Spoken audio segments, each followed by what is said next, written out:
ಏನು ಲೋಕಸಭೆಯಲ್ಲಿ ಹೆಚ್ಚು ಸ್ಥಾನವನ್ನ ಗೆದ್ರೆ ಸಿದ್ದರಾಮಯ್ಯನವರೇ 5 ವರ್ಷ ಸಿಎಂ ಆಗಿರ್ತಾರೆ ಅನ್ನೋ ಯತೀಂದ್ರ ಅವರ ಹೇಳಿಕೆ ಏನಿದೆ, ಇದಕ್ಕೆ ಸಾಕಷ್ಟು ಪ್ರತಿಕ್ರಿಯೆಗಳು ಬರ್ತಾ ಇದೆ. ಸಚಿವ ಸತೀಶ್ ಜಾರಕಿಹೊಳಿ ಈಗ ಪ್ರತಿಕ್ರಿಯೆ ಕೊಟ್ಟಿದ್ದಾರೆ.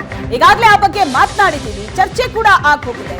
ವರಿಷ್ಠರ ಮುಂದೆ ಏನೇನ್ ಮಾತಾಡಿದ್ದಾರೆ ನಮಗ್ ಗೊತ್ತಿಲ್ಲ, ವೈಯಕ್ತಿಕವಾಗಿ ಹೇಳಿಕೆಯನ್ನ ಕೊಡ್ತಾನೆ ಇದ್ದಾರೆ ಅಂತ ಯತೀಂದ್ರ ಹೇಳಿಕೆಯ ಬಗ್ಗೆ ರಿಯಾಕ್ಷನ್ ಕೊಟ್ಟಿದ್ದಾರೆ. ಯತೀಂದ್ರ ಹೇಳಿಕೆ ಏನಿದೆ ಅದು ಅವರ ವೈಯಕ್ತಿಕ ಹೇಳಿಕೆ ಇರಬಹುದು ಅಂತ ಸತೀಶ್ ಜಾರಕಿಹೊಳಿ ಹೇಳಿದ್ದಾರೆ.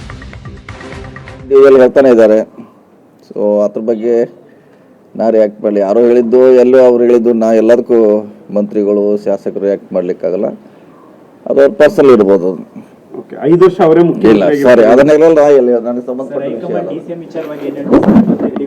ಇಲ್ಲ, ಅದ್ರ ಬಗ್ಗೆ ಚರ್ಚೆ ಆಗಿಲ್ಲ. ಅದೇನು ಯಾವ್ದು ಚರ್ಚೆ ಆಗಿಲ್ಲ. DCM ಇಲ್ಲ ನಾವು ಚರ್ಚೆ ಆಗಿಲ್ಲ. ಓನ್ಲಿ ಇದು ಮಾತ್ರ ಯಾವ್ದು ಲೋಕಸಭೆ ಚುನಾವಣೆ ಮಾತ್ರ ಚರ್ಚೆ ಆಗಿದೆ ಹೊರತಾಗಿ